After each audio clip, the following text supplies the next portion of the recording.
No, I didn't plan for it to be 104 degrees in March. I didn't plan that. Right now, the AC's running so much it sounds like my house is about to take off, like I live in a spaceship. And you know what that creates? Because everywhere you turn in a 400 square foot house, there's a vent. So you become a popsicle in the middle of the summer. But if you drop it just a degree or two thinking, oh, it'll make it different, it won't. Then you're going to die. You're sitting in an oven and it's 750 degrees so fast, you didn't even know what happened. That shouldn't happen in March. I was talking to myself. Me and my brain were talking the other day, and I said, why do I have the air conditioning on so much this time of year? Something is wrong. This is usually mid-April. I mean, this is not, we're not ready for this yet. Not emotionally, not any of that, because the power bills go through the roof during this time. Then I was like, come on, man, you got to tough this out a little bit. You can't, never mind that I have camera equipment and everything else in here, but I'm like, no, because I don't want that bill to be so high quite yet. I'm just not ready. Then I realized, hey, stupid, it's 104 degrees. You have to have the AC on, dummy. Because what will happen is once this calms down, keep in mind next week or so, we'll be in the low 90s.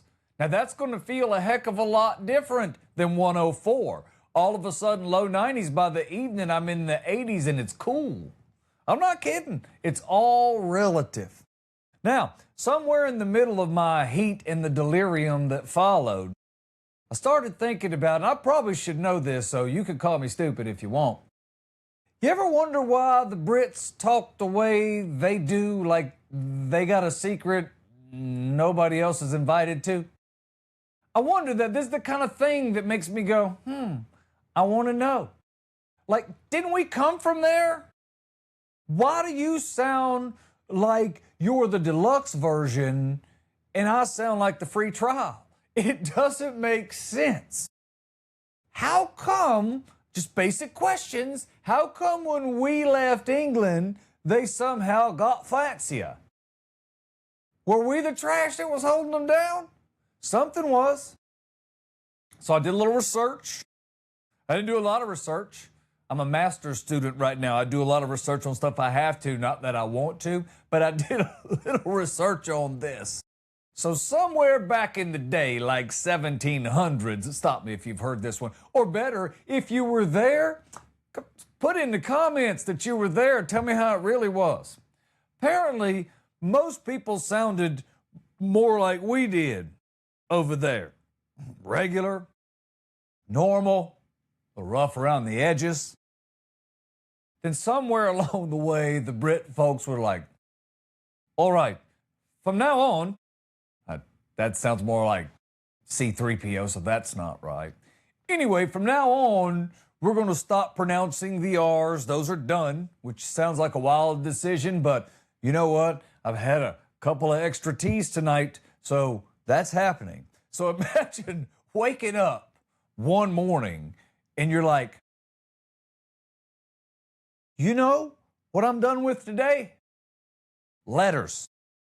Yeah, I'm not saying all of them anymore because I have other things to do.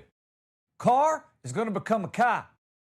Water, just water. It's not really evolution.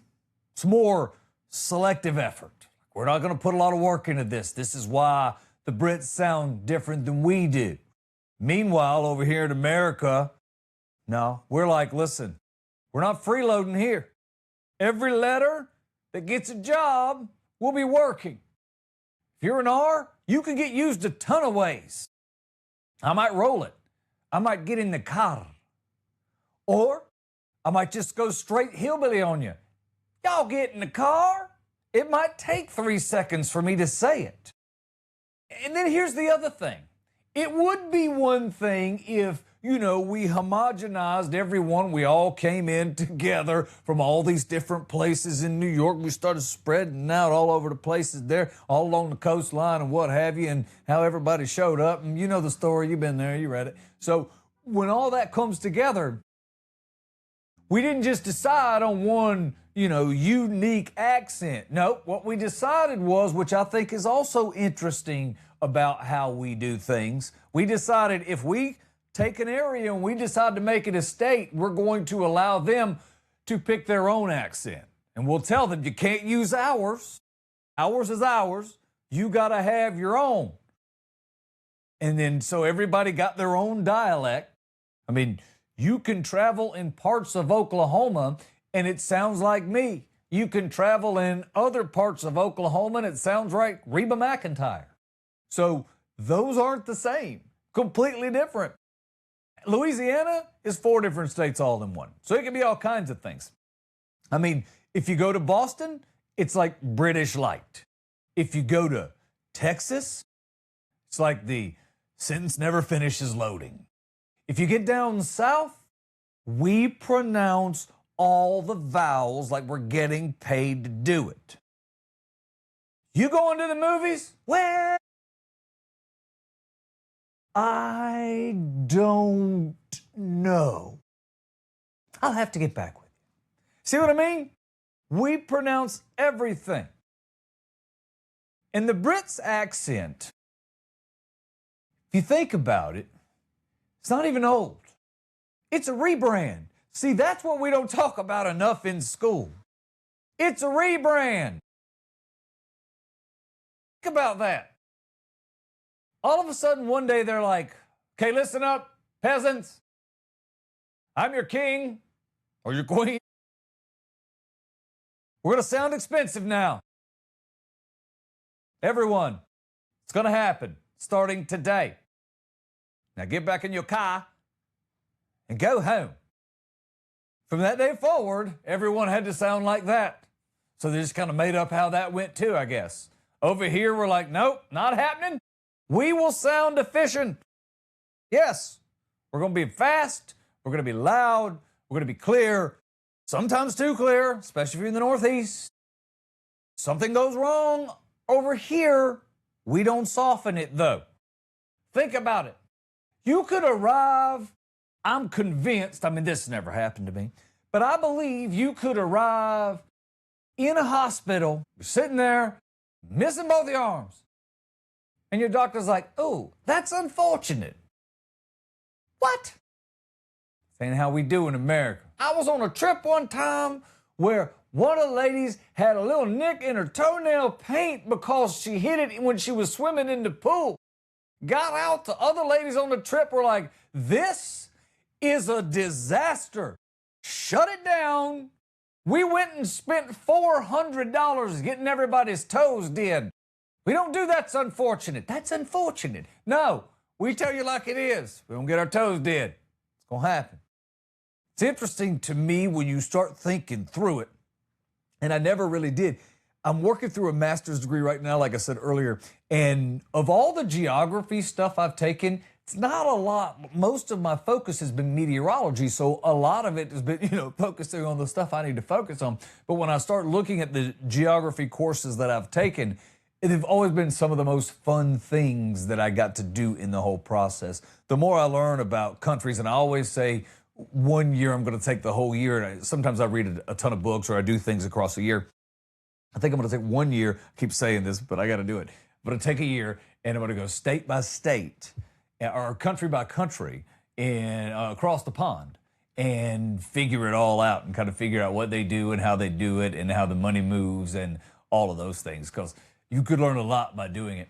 But it is interesting to me when you take their version of the same language and they're like, let's sound sophisticated. And we're all like, let's sound like we got somewhere to be. We don't really do sophisticated. Now, we all got to be honest with each other, right? I mean, I think between us and the Brits, we got to be honest. If you drop a British accent in the middle of any situation, you just sound smarter, right? We know that. And it don't matter how jacked up whatever you're saying is, and it don't matter how wrong it is. As long as you say it with a British accent, it must be correct. So I think I just bit my lip like Ric Flair on wrestling. Remember the time he bit his tongue and he was bleeding like a stuck pig? That hurt. This is why I'm not from England. Can't talk that way. Speaking of England, England Dan and John Ford Coley. Now my lips are bad. Dan and John Ford Coley, you may remember them from the 70s. They had songs like I'd Really Love to See You Tonight. That was their really big hit, I think 1970. And then Love Is the Answer was another really big one by them.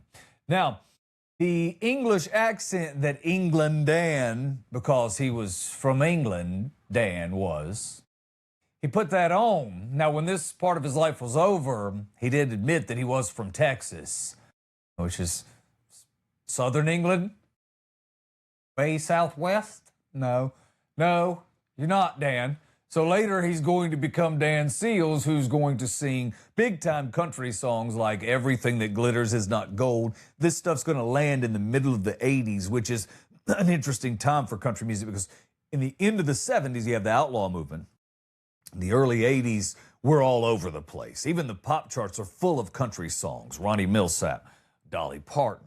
There's all kind of country influence all over until you get to about 82. When you get to 83, you're not going to get a whole lot of country. You'll get a little Kenny and Dolly, and you'll get occasional influences, but it was country heavy as pop searched for who they were going to be moving out of the disco era. So Dan Seals renegotiated time, basically, moved himself out of that 70s charm that they carried with England Dan and John Ford Coley and moved himself over to Dan Seals. He teamed up with Marie Osmond for Meet Me in Montana. You may remember that one. The big country song for him was probably Bop. That was probably the one most people remember. But he said the reason he put on the accent, because he is from Texas, was because he was having trouble getting girls. The accent changed everything for his love life. So that's what I was saying. The English accent, it can work in your favor. We got English, and they got English with customer service. That's pretty much it. Thanks for spending some time with me today. My name is Bud Ford, and I'm going to talk here in a couple of minutes. I meant to hit this in the last episode, but I didn't get to it. But I'm going to get to it after this segment and talk about why I was down for so long and kind of what's happening and moving forward. I'm kind of working on several things as this project matures. It's maturing fast. I'm learning a lot, and I realize how much better I can make it and easier on this end. I notice on the other side, not much changes each time, but a lot changes on my end.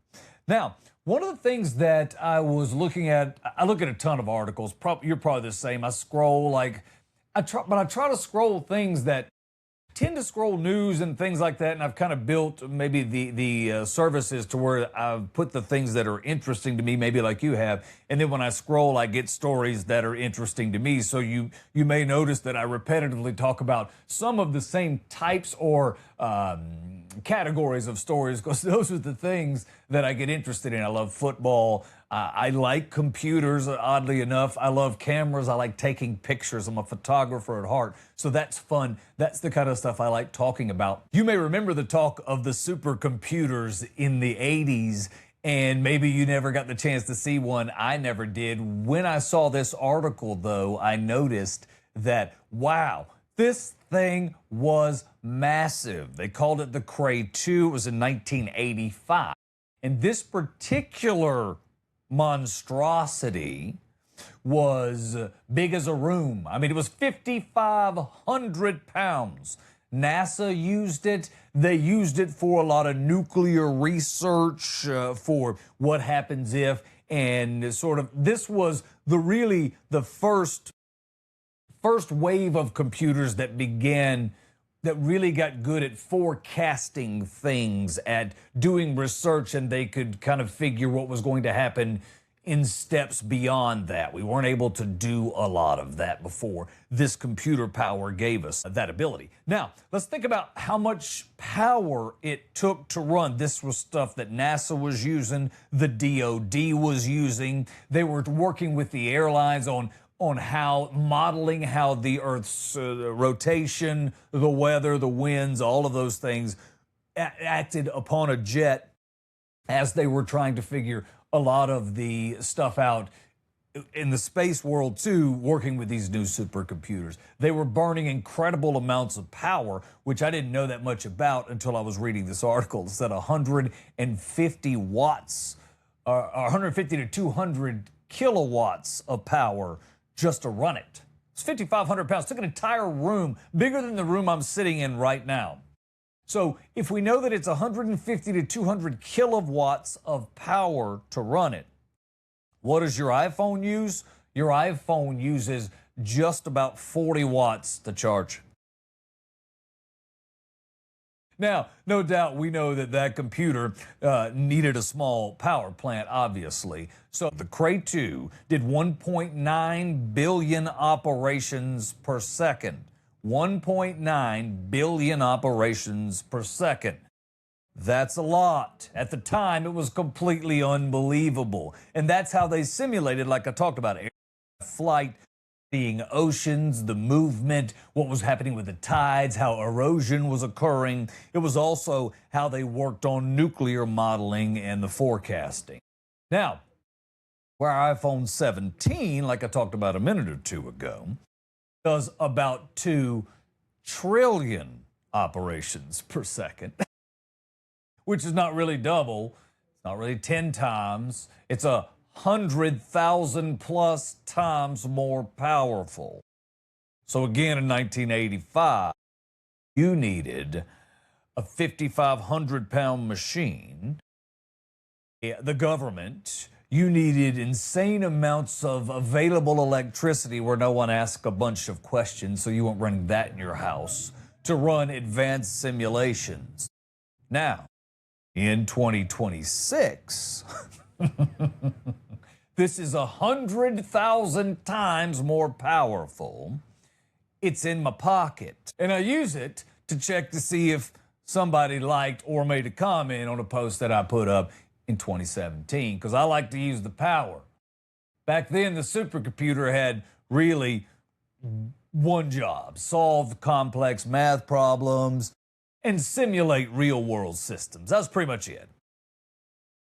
My iPhone takes pictures, plays games, keeps up with my calendar, checks the battery, makes sure I know how many heartbeats I've had every minute, checks my pulse, is that my pulse? Yeah, my pulse rate regular too, because it attaches to my watch. It will run GPS on both and then attach to the car at the same time. All at the same time. Now, let's not kid ourselves. Let's not get foolish. It cannot spell definitely. It's going to struggle on that. You just need to know that. There's advantages and there's disadvantages to all technology, and that's just fact. So, if you think about it, we didn't just advance the technology to something superhuman. We created a device that fits in our pockets, several 100,000 times more powerful than supercomputers of the mid-'80s, that's capable of doing millions of things at one moment. When we've dumbed it down to asking me at 2:30 a.m., am I still watching? No, I'm not. It's 2:30. Clearly 50 plus.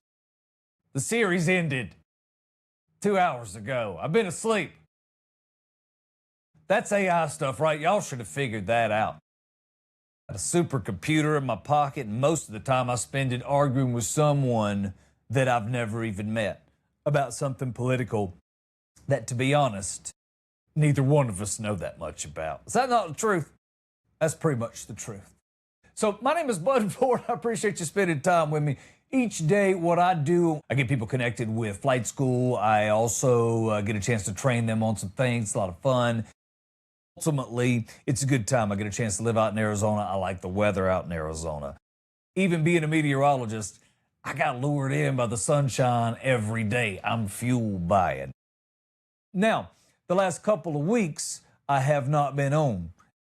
And you may or may not have noticed, but what's happened is I've been having to go through some rebuild stages. So let's go to where I was, and this is where I started. I had a computer, I had a camera, and I was using the camera on the computer, and I had a microphone, and my audio system. That was pretty much it.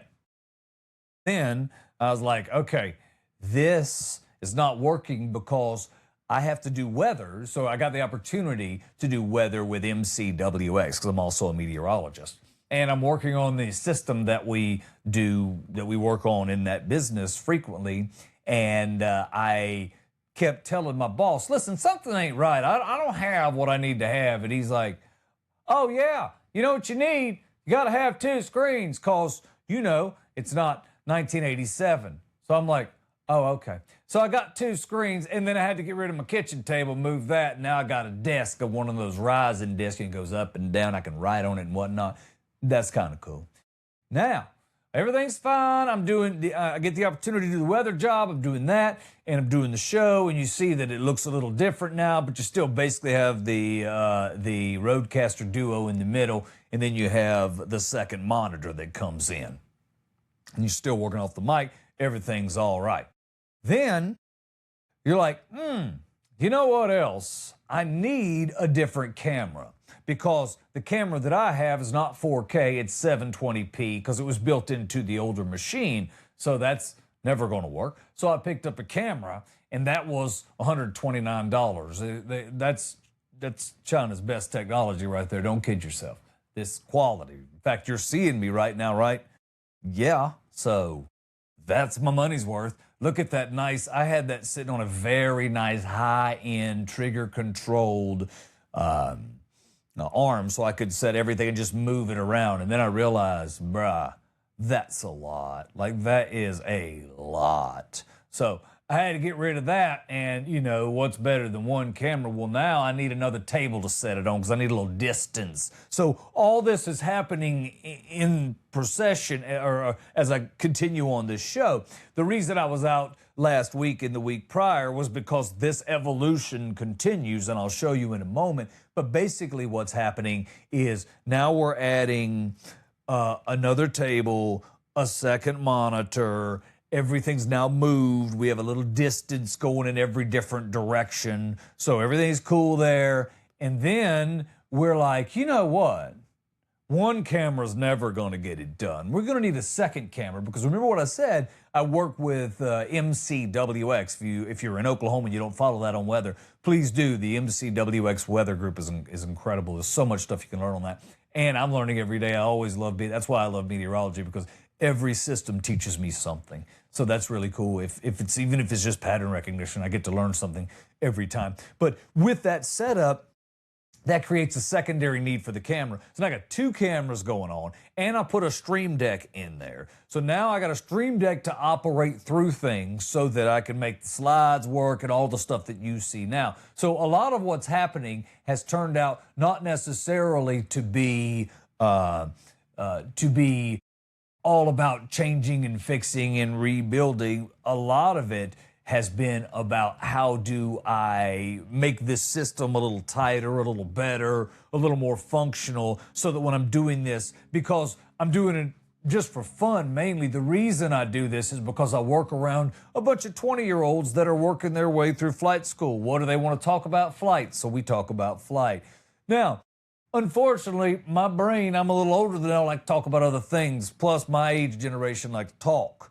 My girl does not talk much. That's not really her thing. So a lot of times she's like, yeah, I've heard the story. I'm like, okay, all right. And then you don't really want, the kids at school don't care about whatever the story is. So now what we do is, rather than her have to suffer through it, kidding, of course, she's like, you should just go put it on the podcast. I worked in radio and television for most of my life. So this is what I did, basically. It's just a little different. Back then we would have, we called it a little something different. And then I was on the Bud and Broadway show, which was a radio show that we syndicated and won the ACM and CMA Awards show for large markets. So that was kind of cool. But anyway, that kind of gets us back to where we are. And what I try to do is put this thing out daily so we have a new episode on Monday through Friday. My plan to go forward here is I'm finishing up my master's now. My master's degree will be in strategic communications. With that, I got a couple of things I want to work on. But I've also always wanted to go do comedy on stage again and hit the clubs. So I said, you know what, I'm going to do that. I've got the time now because I have a great job and I love what I do. And I get the opportunity to take longer weekends and hit comedy clubs. So that's my plan. So I wanted to get back in the habit of writing funny things. So what I'm doing is just kind of working through the fun stuff that I do, and I'm working the stories out to see how I want to use them on stage. And I might take the story a whole nother direction when I get it to stage, or I might not even put it in the stage, but on the stage show. But I want to see what goes where, and it gives me a chance to work on that and work on timing. So thank you again for the opportunity, and thanks for supporting me here at Bud Ford Comedy. And hopefully I'll keep working and keep trying to make things better as we move along. Thank you again.